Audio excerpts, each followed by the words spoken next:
আরবি মাসের মধ্যে কিছু কিছু গুরুত্বপূর্ণ মাস আছে, যে মাসগুলো আমাদের জীবনকে পরিবর্তন করে দেয়। এর ভিতরে একটা মাস হচ্ছে রমাদান, রমাদানুল মুবারক। এই মাসটাই আমাদের সামনে আসতে যাচ্ছে ইনশাআল্লাহ। তো এই রমজান মাস এমন একটি মাস, যেই মাস হচ্ছে আমাদের আধ্যাত্মিক উন্নয়নের মাস, আমাদের তাজকিয়া, আমাদের আত্মশুদ্ধির মাস, আমাদের নফসকে পবিত্র করে, আমাদের জীবনকে পরিবর্তন করে আরেকটি নতুন জীবন শুরু করার মাস হচ্ছে রমজান মাস। আমরা আল্লাহর কাছে দোয়া করি, আল্লাহুম্মা বারিক লানা ফি শাবান ওয়া বাল্লিগনা রমাদান। হে আল্লাহ, আমাদেরকে রমজান মাস পর্যন্ত আপনি পৌঁছিয়ে দিন, বলুন ইনশাআল্লাহ। সেনাবাহিনী আমাদের দেশকে রক্ষা করার জন্য কাজ করে, বিজিবি আমাদের সীমান্ত রক্ষার জন্য কাজ করে, তাদেরও প্রশিক্ষণ আছে। পুলিশ অথবা সেনাবাহিনী, র্যাব, তারা যখন কোনো অপারেশনে যায় এর আগে তারা প্রস্তুতি নেয়। ঠিক তেমনি রমজান মাস আমাদের সামনে একটি শয়তানের বিরুদ্ধে, আমাদের নফসের বিরুদ্ধে জিহাদ করার একটি মাস। শয়তানের বিরুদ্ধে জিহাদ করে, সংগ্রাম করে আমরা আল্লাহর ইবাদত করব, এমন একটি মাস আসার আগেই আমাদেরকে মানসিকভাবে, শারীরিকভাবে প্রস্তুতি নিতে হবে ইনশাআল্লাহ। এই রমজান মাস আসার আগে আমাদের 11টি প্রস্তুতি নিতে হবে। নাম্বার 1, প্রথম নাম্বার প্রস্তুতি হচ্ছে আমাদেরকে তাওবা এবং ইস্তিগফার বেশি বেশি করতে হবে ইনশাআল্লাহ। তাওবা, ইস্তিগফার। আমরা তো সব সময় শুনে থাকি তওবা। একজন মানুষ মারা যাচ্ছে, বলে যে হুজুর ডেকে তাড়াতাড়ি একটু তওবা পড়াও, এরকম বলে না? হুজুর ডেকে তওবা পড়াইতে হয় এরকম কোনো বিধান ইসলাম ধর্মের মধ্যে নাই। তওবা এমন একটা বিষয়, তওবা মানে হচ্ছে come back to your lord, আবার ফিরে আসা, রুজু, আল্লাহর দিকে ফিরে আসা। কখন? যখন আপনার সামর্থ্য থাকবে, গুনাহ করার ক্ষমতা থাকবে, ভালো কাজ করার, মন্দ কাজ করার শক্তি, সামর্থ্য থাকবে, তখনই তওবা আপনার জন্য কার্যকর হবে। যখন মানুষের গড়গড়া চলে আসে, যখন মানুষ সাকরাতুল মউত চলে আসে, তখন তওবা কবুল হয় না, কারণ তার তো আর ফিরে আসার সুযোগ নাই। সে তো অক্ষম হয়ে গিয়েছে। সক্ষম থাকা অবস্থায়, শরীরের শক্তি থাকা অবস্থায় তওবা করলেই আল্লাহ তওবা কবুল করেন। এই যে যুবক ভাইয়েরা যারা আছে, এদেরই উপযুক্ত সময় তওবা করে ফিরে আসার। কারণ একজন যুবক পারে রাতের বেলা 3টা বাজে উঠে, তাহাজ্জুদের নামাজে উঠে আল্লাহর কাছে কান্নাকাটি করে, আল্লাহর কাছে চোখের পানি ফেলে মোনাজাত করতে পারে, দোয়া করতে পারে, তাহাজ্জুদের নামাজ পড়তে পারে। আবার সেই যুবক চাইলে রাতের বেলা উঠে মানুষের ঘরে ঘরে চুরি ডাকাতি করতে পারে, পারে না? এই যুবকের ক্ষমতা আছে, তার গুনাহ করার ক্ষমতা আছে, আবার তার নামাজ পড়ার ক্ষমতাও আছে। তার জিহাদ করার ক্ষমতা যেমন আছে, সন্ত্রাস করার ক্ষমতাও তেমন আছে। তো এমন একটি বয়সে যখন সে তওবা করে ফিরে আসবে, আল্লাহ আমি জীবনে অনেক গুনাহ করেছি, পাপ করেছি, আমি অনেক গুনাহ করে ফেলেছি, জিনা করেছি, চুরি ডাকাতি, হত্যা, রাহাজানি, মারামারি, মদ, নারী, এগুলোতে মত্ত ছিলাম, আল্লাহ আমি ফিরে আসতেছি তোমার দরবারে। এই বলে যখন একটা যুবক আল্লাহর দিকে ফিরে আসে, আল্লাহ তাআলা তার জীবনের সমস্ত গুনাহ মাফ করে দেয়, আলহামদুলিল্লাহ। তো বৃদ্ধ বয়সে গিয়ে আমরা সবাই সচেতন হই। আমাদের সচেতনতা বৃদ্ধি পায় কখন জানেন? যখন বুড়া হয়ে যায়, যখন আল্লাহর নাম ডাকার মতো জিহ্বা আর কাজ করে না, আল্লাহ ডাকতে গিয়ে শব্দ সুন্দর করে উচ্চারণ করতে পারে না, রুকু করতে গেলে কোমরে ব্যথা লাগে, সিজদা করতে গেলে কোমরে ব্যথা লাগে। এমন একটা সময়ে এসে আমরা মসজিদের দিকে দৌড়াই, বলে যে এখন আমার তো কোনো সামর্থ্য নাই, শক্তি নাই, কিছু করার ক্ষমতা নাই, এখন আল্লাহ আল্লাহ করে জীবন কাটাই। যৌবন বয়স হচ্ছে ইবাদতের সবচেয়ে সেরা মৌসুম। এটা হচ্ছে আমাদের জীবনের বসন্তকাল।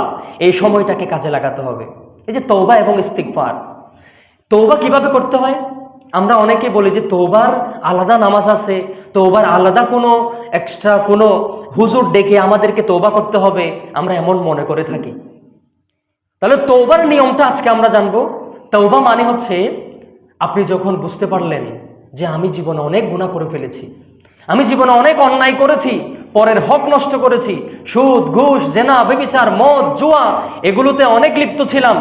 আমি যখন এক সময় গিয়ে বুঝতে পারলাম এগুলো ভালো ছিল না, এগুলো খারাপ ছিল, এগুলো করলে আল্লাহ তাআলা আমাকে জাহান্নামে দিবেন, আমি বুঝতে পারলাম, অনুতপ্ত হলাম, লজ্জিত হলাম এবং আল্লাহর দরবারে একাকী নির্জনে আল্লাহর দরবারে এসে বললাম, আল্লাহ আমি জীবনে অনেক গুনাহ করেছি, আমি আর গুনাহ করতে চাই না, আল্লাহ আমি তোমার দরবারে ফিরে আসলাম, আমাকে আমার জিন্দেগির সমস্ত গুনাহ আপনি মাফ করে দেন, আমি ভবিষ্যতে আর এই গুনাহের মধ্যে পা দিব না।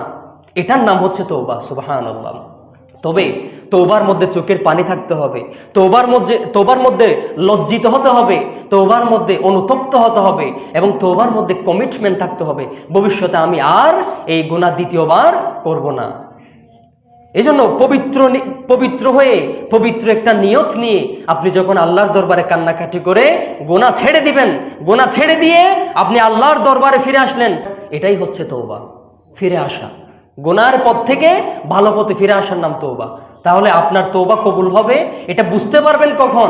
যখন দেখবেন যেদিন তওবা করছেন এরপর থেকে গুনাহের কাজগুলো দেখলে আপনার খারাপ লাগে, ভালো কাজ দেখলে আপনার ভালো লাগে, নামাজ পড়তে ভালো লাগে, রোজা রাখতে ভালো লাগে, কোরআন তেলাওয়াত করতে ভালো লাগে, আলেম উলামাদের সাথে মুসাফা করলে ভালো লাগে, সুন্দর একটা মজলিসে বসতে ভালো লাগে, তখন বুঝতে পারবেন আপনার তওবা আল্লাহ কবুল করছেন। সুবহানাল্লাহ। আবার আপনার নামাজ কবুল হচ্ছে কিনা এটারও একটা টেস্টিং মেশিন আছে।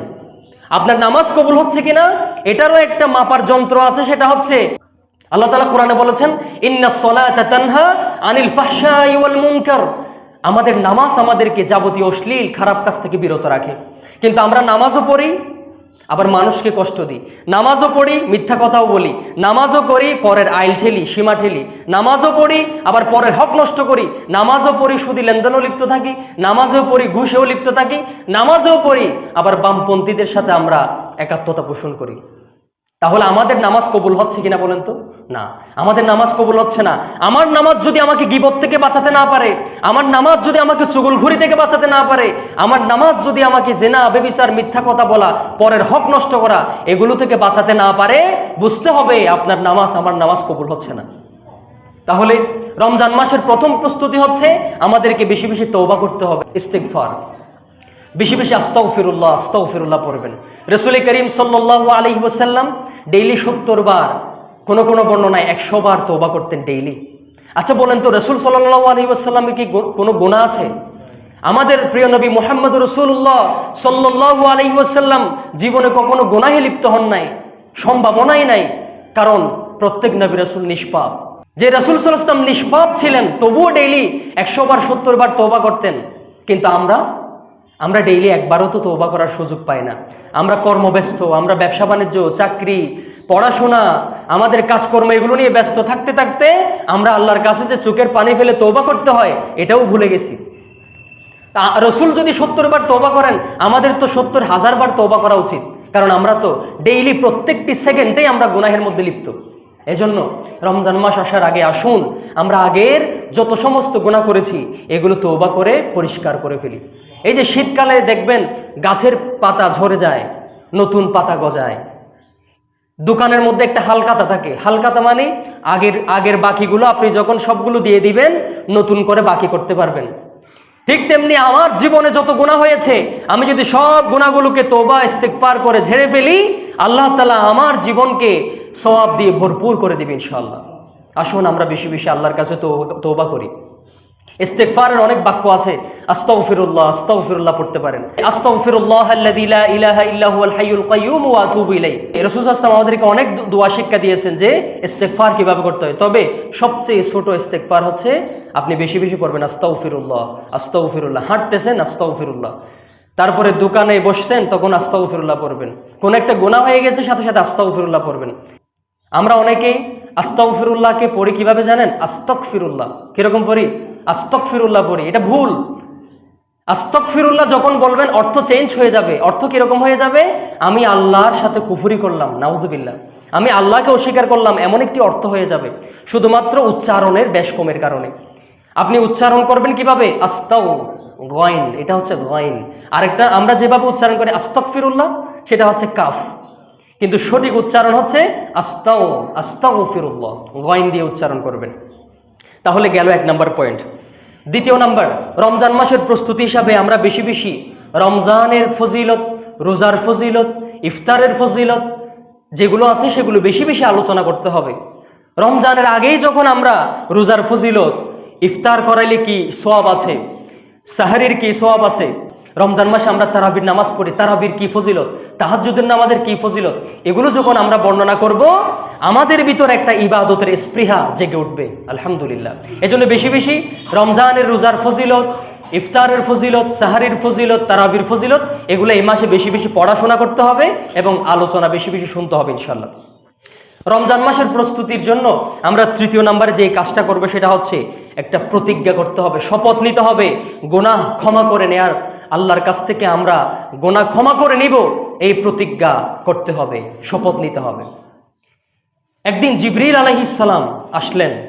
জিবরিল আলাইহিস সালাম দোয়া করলেন, রমজান মাস পাওয়ার পরেও যে ব্যক্তি নিজের গুনাহকে ক্ষমা করতে পারল না তার উপর আল্লাহর লানত পড়ুক।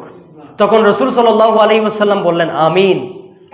যেই দোয়া জিবরিল করেছেন এবং যেই দোয়ার পরে রাসূল সাল্লাল্লাহু আলাইহি ওয়াসাল্লাম আমিন বলেছেন, সেই দোয়া কি কখনো বিফলে যাবে? অবশ্যই সেই দোয়া কবুল হবে, কারণ রাসূল সেখানে আমিন বলেছেন। তাহলে রমজান মাস পাওয়ার পরেও আমরা যদি আমাদের বিগত জীবনের গুনাহগুলো ক্ষমা করতে না পারি, তাহলে আমাদের উপর আল্লাহর লানত বর্ষিত হবে। আমাদের মতো হতভাগা পৃথিবীতে আর কেউ থাকবে না।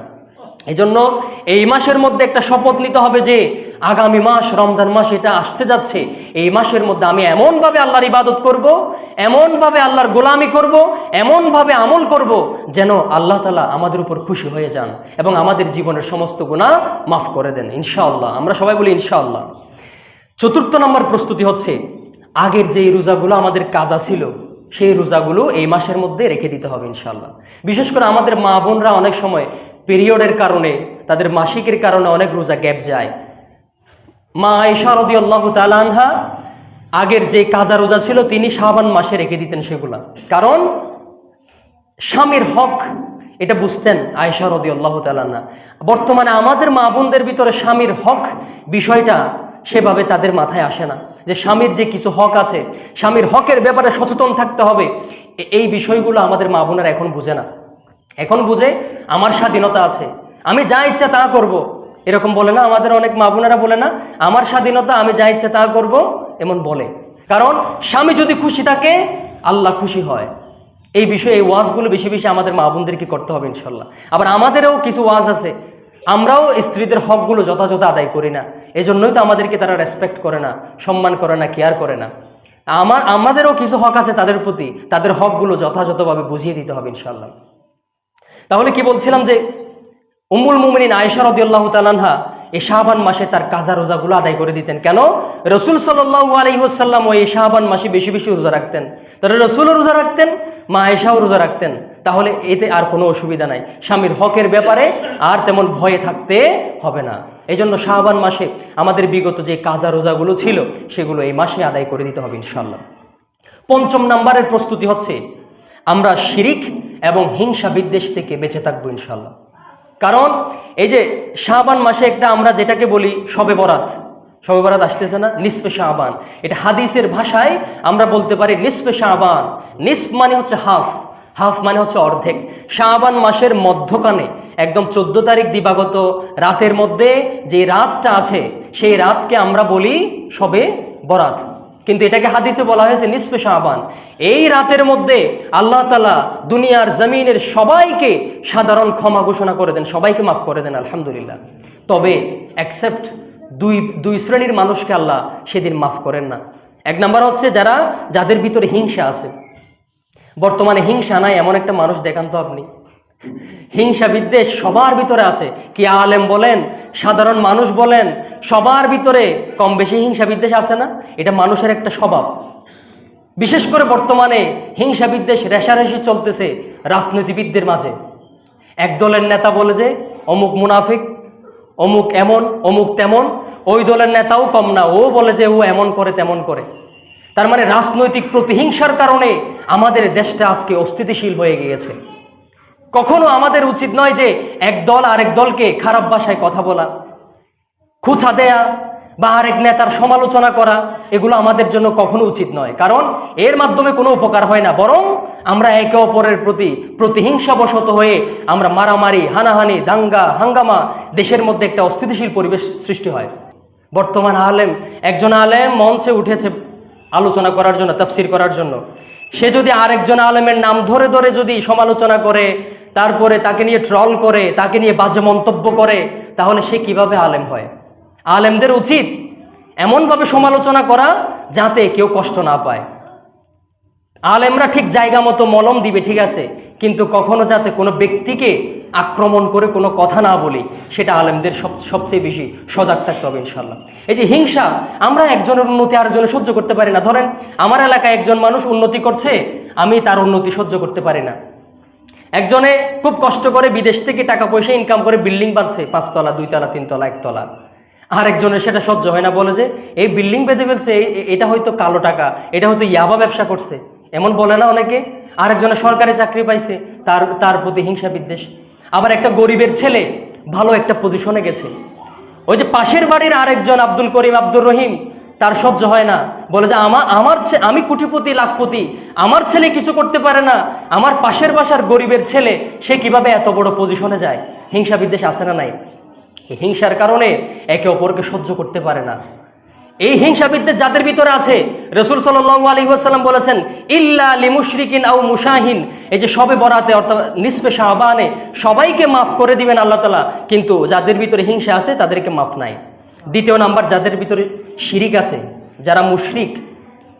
মুশরিক মানে শুধু মূর্তি পূজা করা নয়, আমরাও শিরিক করি। শিরিক 2 প্রকার, শিরকে আসগর, শিরকে আকবর। একটা হচ্ছে বড় শিরিক, আর একটা হচ্ছে ছোট শিরিক। বড় শিরিক করে কারা? যারা মূর্তি পূজা করে, যারা আল্লাহ ছাড়া অন্য কারো কাছে মাথা নত করে, মাজারে গিয়ে সিজদা দেয়, মাজারে গিয়ে বাচ্চা খুঁজে, বলে যে আমাকে বাচ্চা দেন। তাহলে এগুলো হচ্ছে শিরকে আকবর। আর শিরকে আসগর কোনগুলো দেখেন? আমরা যখন নামাজ পড়ি, নামাজ কার জন্য?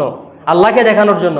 আর আমরা যদি মনে মনে নিয়ত করি আমাকে মানুষে নামাজি বলবে, আমাকে মানুষ মুত্তাকি বলবে, পরহেজগার বলবে, এই নিয়তগুলো যখন থাকবে আমিও শিরিক করতেছি। আবার আমি যখন তাবিজ ঝুলাই, বলে যে তাবিজ আমাকে বাঁচাবে, এটাও শিরিক না?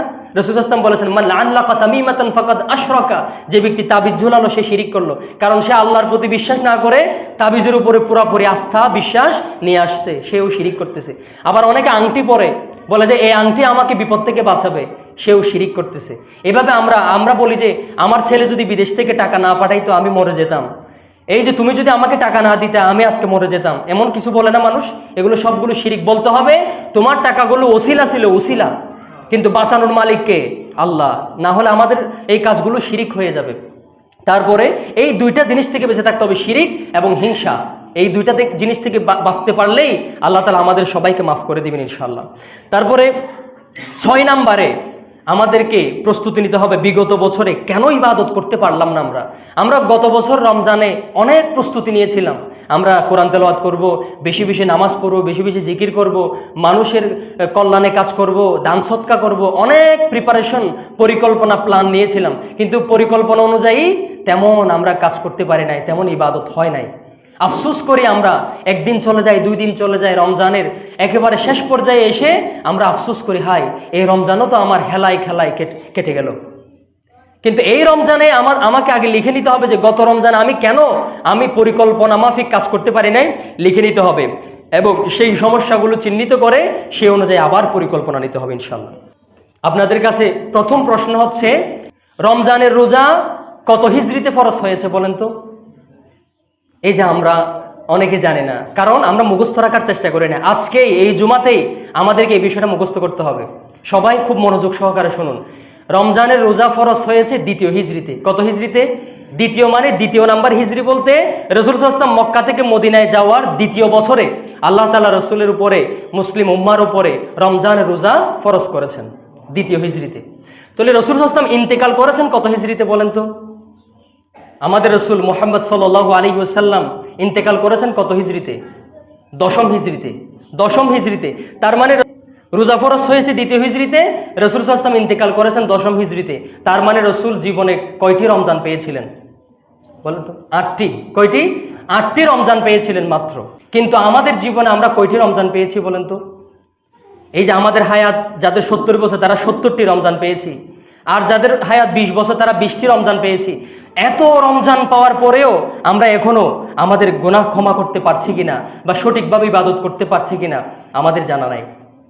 তাহলে আমাদেরকে এবারে প্রস্তুতি নিতে হবে, আগামী রমজান হবে আমাদের জীবন পরিবর্তনের একটি সময়, আগামী রমজান হবে আমাদের ইবাদতের একটি মাস ইনশাআল্লাহ।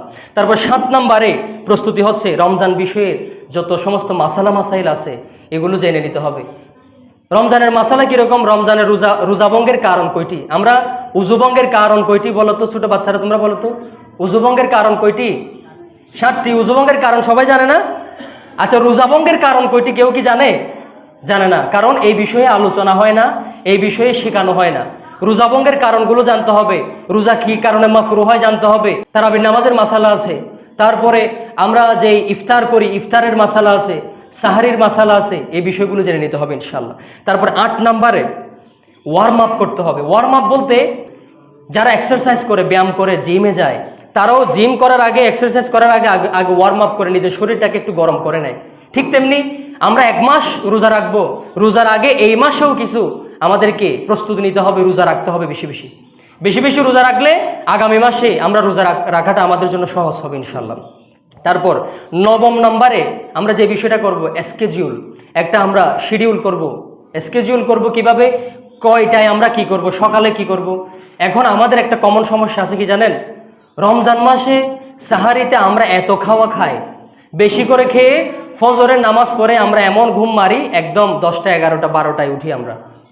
তারপরে ইফতার করার পরে আমরা এমন খাওয়া খাই যে ইফতারের পরে অনেকে তারাবির নামাজও পড়ে না, তারাবির নামাজ পড়ে ঘুমায় যায়, এমন ঘুম একেবারে সাহারির শেষ সময়ে উঠে তাড়াতাড়ি 2টা ভাত খেয়ে নামাজ পড়ে ঘুমায় যায়। অনেকে নামাজও পড়ে না, এরকম আছে না? এমন অনেক মুসল্লি দেখেছি যারা রোজা রাখে কিন্তু নামাজ পড়ে না।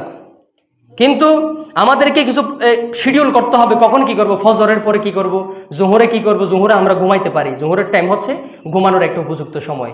এভাবে ফজরের সময় বেশি বেশি তেলাওয়াত, নফল ইবাদত করতে হবে, বেশি বেশি আমাদেরকে পড়াশোনা করতে হবে, কারণ রাসূল সাল্লাল্লাহু আলাইহি ওয়াসাল্লাম বলেছেন ফজরের সময় বেশি বরকত আছে। এজন্য রাসূল বলেছেন আল্লাহুম্মা বারিক লি উম্মতি ফি বুকুরিহা, হে আল্লাহ আমার উম্মতের জন্য ফজরের সময় আপনি বরকত দিয়ে পরিপূর্ণ করে দেন। রাসূল দোয়া করে গিয়েছেন। এজন্য ফজরের সময় বেশি বেশি আমাদেরকে আল্লাহর ইবাদত করতে হবে। 10 নম্বর হচ্ছে চাঁদ দেখা। আমরা আজকে চাঁদ দেখি ফেসবুকে পোস্ট দেখলেই বুঝতে পারি যে চাঁদ উঠছে, যে শাবান মাসের চাঁদ উদিত হয়েছে, রমজানের চাঁদ উদিত হয়েছে। কয়েকজনে পোস্ট করছে দেখলে আমিও কপি করে পেস্ট করে মেরে দিই যে হ্যাঁ ফেসবুকে চাঁদ উঠছে। কিন্তু আসলে আমরা কখনো আকাশের মধ্যে চাঁদ দেখার চেষ্টা করছি কখনো? এটা হচ্ছে রাসূল সাল্লাল্লাহু আলাইহি ওয়াসাল্লামের সুন্নাত যে আমি সরাসরি আমার চোখে আকাশের চাঁদ নিজের চোখে দেখব, এটা একটা সুন্নাত। চাঁদ দেখা একটা সুন্নাত, চাঁদ দেখার একটা দোয়াও আছে। রাসূল সাল্লাল্লাহু আলাইহি ওয়াসাল্লাম শিক্ষা দিয়েছেন চাঁদ দেখার সময় একটি দোয়া পড়তে হবে, আল্লাহুম্মা আহিল্লাহু আলাইনা বিল ইউমনি ওয়াল ঈমান ওয়াস সালামাতি ওয়াল ইসলাম রব্বি ওয়া রাব্বুকাল্লাহ। এই দোয়াটার একটি সুন্দর অর্থ আছে, কিরকম জানেন? আল্লাহুম্মা আহিল্লাহু আলাইনা, হে আল্লাহ এই নতুন চাঁদ যে উদিত হচ্ছে এই চাঁদকে আমাদের উপর উদিত করেন, বিল ইউমনি নিরাপত্তার সাথে, ওয়াল ঈমান ইমানের সাথে, ওয়াস সালামা শান্তির সাথে, ওয়াস সালামাতি ওয়াল ইসলাম ইসলাম দিয়ে পরিপূর্ণ করে, রব্বি ওয়া রাব্বুকাল্লাহ, হে চাঁদ রব্বি ওয়া রাব্বুকাল্লাহ, তোমার রব এবং আমার রব হচ্ছে কে? আল্লাহ। এভাবে একটা দোয়া পড়তে হবে ইনশাআল্লাহ। এরপরে একদম শেষ 11 নম্বর প্রস্তুতি হচ্ছে বেশি বেশি চোখের পানি ফেলে আল্লাহর কাছে হায়াত চাইতে হবে, দোয়া করতে হবে যে আল্লাহ আমি তো একদিন বাঁচি নাকি 2 দিন বাঁচি কোনো বিশ্বাস নাই, হায়াতের কোনো গ্যারান্টি নাই। এজন্য আল্লাহ আমাকে রমজান মাস পর্যন্ত একটু পৌঁছাই দেন, আমাকে একটু হায়াতে তৈয়্যিবা দান করেন। এজন্য রাসূল একটি দোয়া শিক্ষা দিয়েছেন, যেই দোয়াটি জয়ীফ হাদিসে বর্ণিত হলেও কিন্তু জাল হাদিস নয়, একটি দুর্বল হাদিসে এসেছে একটি দোয়া, আল্লাহুম্মা বারিক লানা ফি রজব ওয়া শাবান ওয়া বাল্লিগনা রমাদান, হে আল্লাহ এই রজব শাবানে বরকত দেন, রমজান মাস পর্যন্ত আমাদেরকে হায়াতে তৈয়্যিবা দান করেন এবং আমাদেরকে রমজান মাস পর্যন্ত পৌঁছিয়ে দেন। তাহলে এই 11টি প্রস্তুতি আমরা নিতে পারবো কিনা? ইনশাল্লাহ আমরা রমজান মাস আসার আগেই নিজেদেরকে এমনভাবে প্রস্তুত করব, মন মানসিকতা এমনভাবে দৃঢ় করব যে আগামী মাস আমি আল্লাহর এমনভাবে ইবাদত করব যেন আল্লাহ তাআলা আমার উপর খুশি হয়ে যান, এবং বাকি 11টি মাস যাতে সে অনুযায়ী আমি চলতে পারি সেজন্য আমরা মানসিকভাবে প্রস্তুতি নিব ইনশাল্লাহ।